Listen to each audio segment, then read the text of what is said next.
আমরা সাক্ষী হলাম সেই ঐতিহ্যের, সেই ইতিহাসের।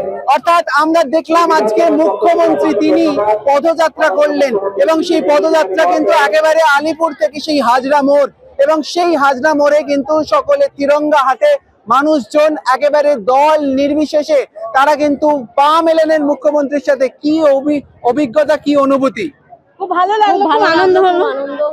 প্রথমবার আমরা এই তিরঙ্গা হাতে করে নিয়ে বেরোতে পেরেছি। আমরা খুব খুশি, আমরা খুব আনন্দিত, খুব খুশি আমরা। আবার 10 তারিখ বললেন। হ্যাঁ, আসবো, দাদার জন্য আসবো আমরা। হর ঘর তিরঙ্গা, হর ঘর তিরঙ্গা, বন্দে মাতরম তিরঙ্গা। এভাবে এসে নতুন ভাবে তিরঙ্গা যাত্রাকে ব্যক্তির থেকে দল বড়, ব্যক্তির থেকে দল বড়, দলের থেকে দেশ বড়, এটাই ভারতীয় জনতা পার্টির মূল মন্ত্র এবং সেটাকে মাথায় রেখেই আজকে ঘর ঘর তিরঙ্গা, এবং তারই এটা একটা উদ্যোগ, সেটা মানুষকে এই ঘর ঘর তিরঙ্গা এই উৎসবে সামিল করার জন্য। বিগত দিনের সরকার যেভাবে করতে দেন এরকম ভাবে জাতীয়তাবাদ, রাষ্ট্রবাদ, ভারতীয়ত্ববোধ, ভারত মাতাকে সম্মান, আমাদের গর্বের পতাকাকে সম্মান যারা করেন তারা এই কর্মসূচিতে অংশগ্রহণ করেছেন, করছেন, করবেন এবং পশ্চিম বাংলা ব্যাপী, ভারত ব্যাপী। সঙ্গে হাঁটছেন মুখ্যমন্ত্রী আর হাতে এই তিরঙ্গা। এই তিরঙ্গার তো আলাদাই আর কিছু একটা। ভারতবাসী, আমরা সবাই ভারতবাসী, আমরা সবাই জানি ভ্যালুটা কি। এটা আলাদা একটা আমাদের ভালোবাসা, আলাদা একটা আবেগ। এই আবেগে কি করে বোঝার কোনো শব্দ নেই। অর্থাৎ শব্দ হারিয়ে ফেলছেন মানুষজনেরা আবেগে।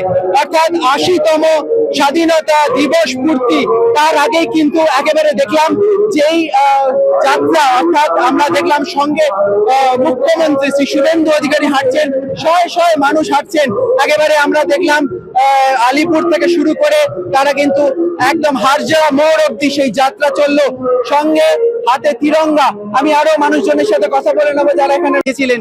কিরকম লাগলো আজকে এই অনুভূতি, হাতে পতাকা, সঙ্গে মুখ্যমন্ত্রী এবং তিরঙ্গার কথা? এটা দেখে আমার খুবই গর্ব হচ্ছে, এছাড়া আর কিছুই নয়। কারণ হচ্ছে এটা হচ্ছে আমরা এক পরিবার, এবং আমাদের ভারতবর্ষ হচ্ছে এমনই একটা জিনিস, সেটা হচ্ছে আমাদের মায়ের সমান। মা যেমন, ভারত মাতাও তেমন। মেগা র্যালিতে যাবেন 10 তারিখ? অবশ্যই। আমি একটা ছোটোখাটো চাকরি করি, সেখানে আমার অস্থায়ী কর্মী। এবার আমি চেষ্টা করব, কেন আমাকে ছুটি করে আসতে হয়, অনেক সমস্যা আছে, যেহেতু তৃণমূলকরণ আছে তো অনেক কিছু, তার জন্য আমাকে সময় করে আসতে হয়। নানা রকম বাধা বিপত্তিকে জয় করে আমি নিশ্চয়ই আগামী দিনে পা মেলাবো। একেবারে আপনারাও দেখলাম এই র্যালিতে ছিলেন, এবং আপনাদের সাথে একটু কথা বলে নেবো। 10 তারিখে আবার আসছেন মেগা র্যালিতে? অবশ্যই আসছি, কারণ এটা আমাদের একটা গর্বের বিষয় যে এত বড় একটা র্যালি বেরোচ্ছে, যেটা তিরঙ্গা। অর্থাৎ তিরঙ্গা, আমাদের যে মোদিজির স্বপ্ন রয়েছে যে হর ঘর তিরঙ্গা, সেই স্বপ্ন বাস্তবায়িত করার জন্য আমাদের এই মেগা র্যালিতে অবশ্যই পা মেলাতে হবে, এবং এটা আমাদের জন্য অনেক গর্বের ব্যাপার মনে হচ্ছে। যখন এখানে জাতীয় সঙ্গীত হচ্ছিল কেমন লাগছিল? খুব ভালো লাগছিল, খুব গর্ববোধ হচ্ছিল, ভারতীয় হিসেবে খুব গর্ববোধ হচ্ছিল। হিরোশিমা নাগাসাকির একটা যুদ্ধ চলছে, আমরা সেটাকে উপেক্ষা করে জয়ের পথে এগিয়ে গেছি, ওই রকম অনুভূতি হচ্ছে। একেবারেই তাই, আমরা দেখতে পাচ্ছি মোটামুটি সবাই আশাবাদী এবং সবাই বলছে সবাই ভালো থাকুক। নতুন সরকার এসছে, অনেক স্বপ্ন দেখছেন মানুষজন, এবং সেখানে গিয়ে কিন্তু আমরা দেখতে পাচ্ছি হর ঘর তিরঙ্গা, আর হর ঘর তিরঙ্গাকে স্বাগত জানাতে এগিয়ে এসছেন শয়ে শয়ে মানুষ। আমরা দেখলাম একেবারে আলিপুর থেকে হাজরা মোড়, এবং সেখানে মুখ্যমন্ত্রী ছিলেন, এবং সেরকম ভাবেই আমরা দেখলাম স্বাগত জানানো সাধারণ মানুষেরা। Ramesh Bandyopadhyay report, Kolkata TV.